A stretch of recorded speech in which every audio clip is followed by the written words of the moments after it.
Hello दोस्तों, कैसे हो आप सभी। आज मैं आपके लिए कहानी लेकर आई हूँ। बेटा, तूने तो लालच में गिरने की सारी सीमा पार कर दी। नमिता सुबह सुबह रसोई में नाश्ता बना रही थी। बच्चों की स्कूल बस आने वाली थी। उसने जल्दी जल्दी बच्चों को नाश्ता करवा कर उनका टिफिन और पानी की बोतल दी। बच्चों को छोड़ने जा ही रही थी कि नमन का फोन बज उठता है। नमिता बच्चों को बस में बिठाकर आने के बाद पूछती है, नमन, इतने सुबह किसका फोन था। वह पंकज का फोन था। नोएडा से कह रहा था, मम्मी का बहुत मन कर रहा है तुम सबसे मिलने का। 1 बजे मैं मेट्रो में बिठा दूंगा। आप मेट्रो स्टेशन से ले आना। अरे बुआ जी आ रही हैं, कोई बात नहीं, आप जल्दी से ऑफिस के लिए तैयार हो जाओ। मैं सही समय पर जाकर ले आऊंगी।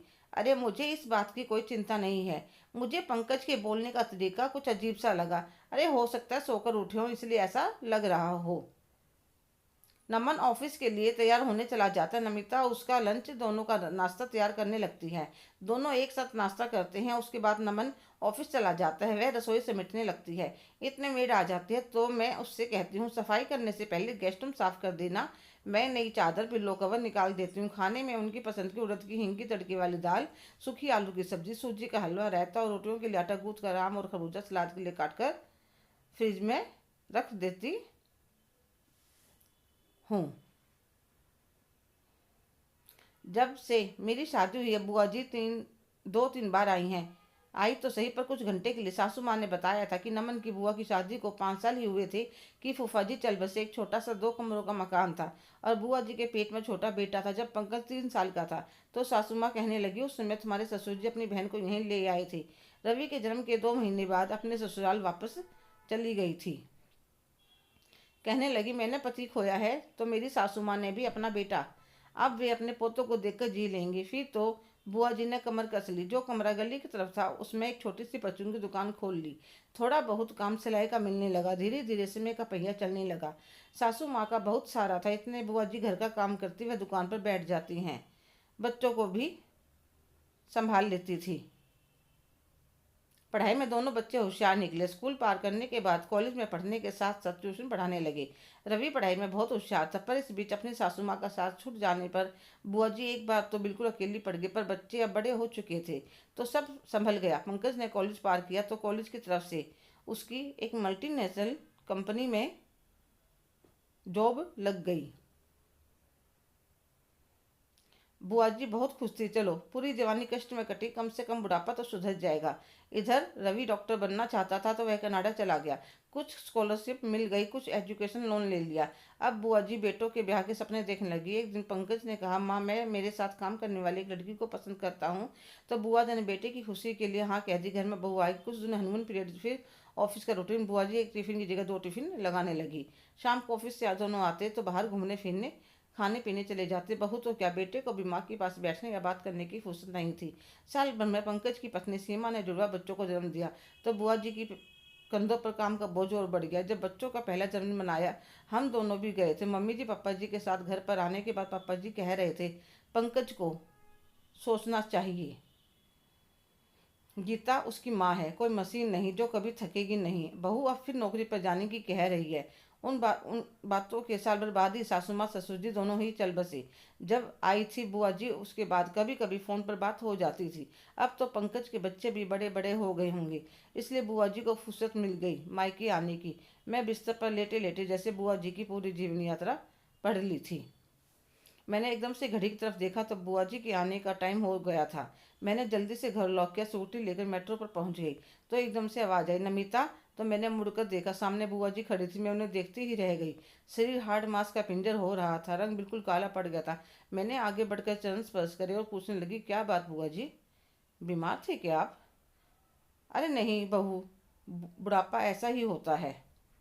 मैं उन्हें स्कूटी पर बिठाकर घर ले गई।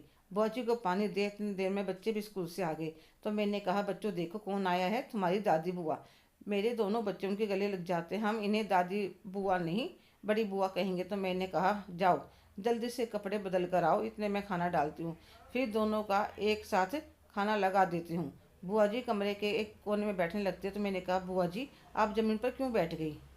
बहू, मेरे हाथ कांपने लगे। खाना गिर जाता है तो सारे में गंदा हो जाएगा। कुछ नहीं होता, आप डाइनिंग टेबल पर बैठकर बैठिए। बच्चे हाथ पकड़ ले जाते हैं। बुआ जी प्लेट देकर कहते हैं, अरे इतना सारा खाना। अरे कुछ नहीं बुआ जी, यह तो कुछ चीज़ आपकी पसंद की बनाई और वह गरम गरम रोटियां सेकने लगती है। बुआ जी को खाना खाते देखकर ऐसा लगता है जैसे पता नहीं कितने समय से खाना पेट भरकर नहीं खाया हो। सब खाना खाने के बाद बुआ जी बर्तन साफ करने लगती है तो नमिता कहती है, बुआ जी यह आप क्या कर रही हैं? मेड आएगी शाम को। ठीक है बहू। वह उन्हें उनके कमरे में ले जाती है और एसी चला देती है। बुआ जी आप आराम करिए, शाम की चाय तक सो लीजिए। ठीक है बेटा। शाम को नमिता पास की दुकान से गर्मा गर्म समोसे जलेबी ले आती है। बच्चों के लिए मिल्क शेक बनाती है। बुआ जी से कहती है, आप चाय लेंगी या दूध? दूध का नाम सुनकर जैसे उनकी आंखों में चमक आ जाती है तो नमिता उनके लिए गिलास भरकर गर्म दूध कर देती है। शाम को जब नमन ऑफिस से आता है तो बुआ जी उसको देखते ही लिपट कर रोने लगती है। कितने दिनों के बाद देखा है मेरे बच्चे को। मैं क्या करूं बुआ जी, आपके पास फोन है नहीं। जब भी त्योहार पर आने की कहता पंकज, कभी कहता मम्मी हरिद्वार गई है, कभी वृंदावन गई है, कभी कह देता मम्मी कह रही थी अपनी पसंद से ले आऊंगी, पेटीएम कर देना। पंकज ने ना तो कभी मुझे कुछ बताया ना ही पैसे दिए। अब वह मुझे वृद्धाश्रम भेज रहा है। तब मैंने कहा एक बार मुझे नमन और उसके परिवार को देख लेने दो। तो कहने लगा, आप किसी के सामने कुछ नहीं कहोगी तब जाने दूंगा। और रोने लगती हैं, नहीं बुआ जी, अब आपको कहीं जाने की जरूरत नहीं है। ये आपका घर है, मायका है आपका, आराम से रहो। पंकज से मैं अपने आप बात कर लूँगा। एक हफ्ते बाद पंकज का फोन आता है, नमन भाई मम्मी को मेट्रो में बिठा दो, मैं स्टेशन से ले जाऊंगा। नहीं, अब बुआ जी यहीं रहेंगी और मेरे घर में पैर रखने की सोचना भी मत। नमन, यह हमारे घर का मैटर है। नहीं, यह मेरी बुआ का मैटर है, समझे? और गुस्से में नमन फोन काट देता है। बुआ जी वहीं रहने लगती हैं। महीने भर में ही बुआ जी का होलिया सुधर जाता है। बच्चे भी जब टाइम मिलता बुआ जी के पास बैठ कहानी सुनते। बुआ जी के हाथों में इतना स्वाद था कि खाना, अचार पापड़ बड़ियों का तो कोई जवाब नहीं था। मेरी सहेली उनके दोस्त आते तब बुआ जी के हाथों का खाना खाकर बहुत तारीफ करते। मैं बुआ जी को बहुत मना करती पर वह कहती है सब करना मुझे पसंद है, मेरा पूरा दिन टाइम पास नहीं होता। ऐसे ही 5 महीने बीत जाते हैं। अब तो बुआ जी पास पड़ोस में सबसे हिल मिल गई थी। एक दिन पंकज का फोन आया, कहने लगा, मम्मी से बात करवा दो। बुआ जी ने फ़ोन ले लिया और फ़ोन पर छोटे बच्चे की तरह बिल बक कर रोने लगा। माँ, मुझे अपनी गलती का एहसास हो गया है, मैं आपको लेने आ रहा हूँ, आप मना मत करना। तो बुआ जी कहते हैं ठीक है, फ़ोन रख देते हैं। उनकी आंखों में खुशी के आंसू होते हैं। नमन, पंकज को अपनी गलती का एहसास हो गया, वह मुझे लेने आ रहा है। 1 घंटे के बाद रवि का फ़ोन आता है तो नमन फ़ोन उठाकर कहता है, अरे रवि, आज हमारी याद कैसे आ गई? ऐसी कोई बात नहीं भैया, बस बिजी रहता हूँ। बस बहुत दिन हो गए माँ को यहाँ लाने की सोच रहा था। फ्लैट छोटा ही है पर रश्मि कहने लगी, माँ के लिए घर में नहीं दिल में जगह होनी चाहिए। अच्छा बुआ जी तो अभी पड़ोस में कीर्तन में गई हैं, आने के बाद बात करवा दूंगा। अब नमन को दाल में कुछ काला लगा पर समझ नहीं आ रहा था। वह सोफे पर बैठकर अखबार लुटने पलटने लगा। अरे यह तो परसों का अखबार है। अरे यार, यह तो परसों अखबार है। वह वापस रखने लगा तो एकदम से उसका ध्यान एक हेडलाइन पर गया, कच्ची कॉलोनियों हो गई पक्की, जमीन के रेट रातों रात तेजी से हुई बढ़ोतरी। अब नमन को सारा मामला समझ में आ गया क्योंकि पंकज की नौकरी लगने के बाद वह कंपनी की तरफ से मिले फ्लैट में रहने चले गए थे। पुराना सामान वहीं छोड़ आए थे। पापा के पास मकान के कागज बहुत साल पहले बुआ जी यह कहकर रख गई थी, भैया छोटे छोटे बच्चे हैं, पूरा दिन काम में चलता है, मैं कहाँ संभालती फिरूंगी। पापा के जाने के बाद ध्यान से उतर गई। वे पापा की अलमारी में सही सलामत रखी हैं।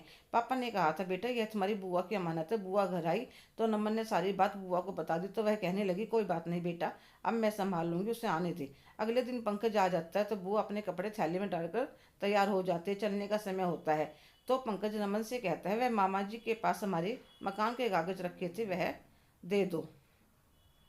तुम कब तक दूसरे के मत संभाल कर रखोगे? तो बुआ कहती है, अरे वह टूटा फूटा सा मकान, वह तो मैं नमन को दे दिया, बेचारे बच्चे ने बहुत सेवा करी मेरी इतने महीने। क्या? एकदम से पंकज चौंक जाता है और गुस्से में आग बुबला होकर कहता है, सठिया गई बुढ़िया, पता है उस मकान की कीमत करोड़ों में पहुंच गई है।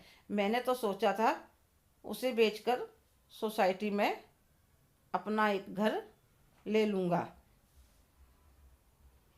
वो ताली बजाते हुए कहता है, मान गए भाई तुम दोनों।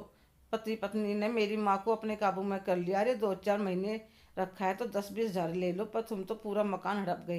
तो बुआ जी ने गुस्से में एक तमाचा लगा देते, गिरावट की भी कोई सीमा होती है।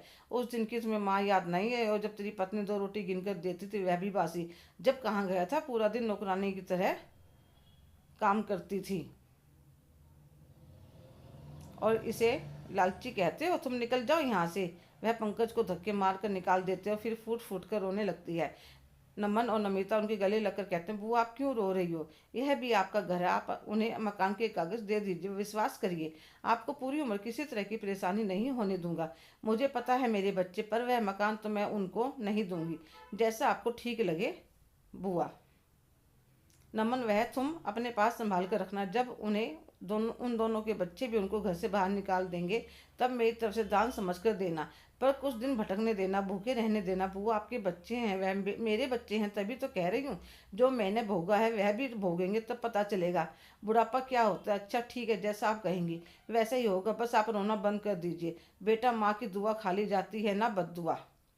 नमन और नमिता बुआ की तरफ देखकर सोच रहे थे, कितने कष्ट दिए होंगे इनके बच्चों ने इनको, जो आज एक माँ अपने बच्चों के लिए ऐसा कहने के लिए मजबूर हो गई। नहीं तो एक माँ सपने में भी बच्चों के लिए ऐसे शब्द नहीं निकालती।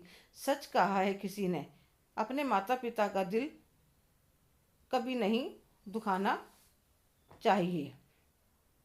हेलो दोस्तों, क्या एक माँ को अपने बच्चों को ऐसी बददुआ देनी चाहिए? हाँ या ना, कमेंट करके ज़रूर बताइए। अगर आप मेरे चैनल पर नए हैं तो प्लीज़ लाइक, शेयर, सब्सक्राइब करना ना भूलें। धन्यवाद।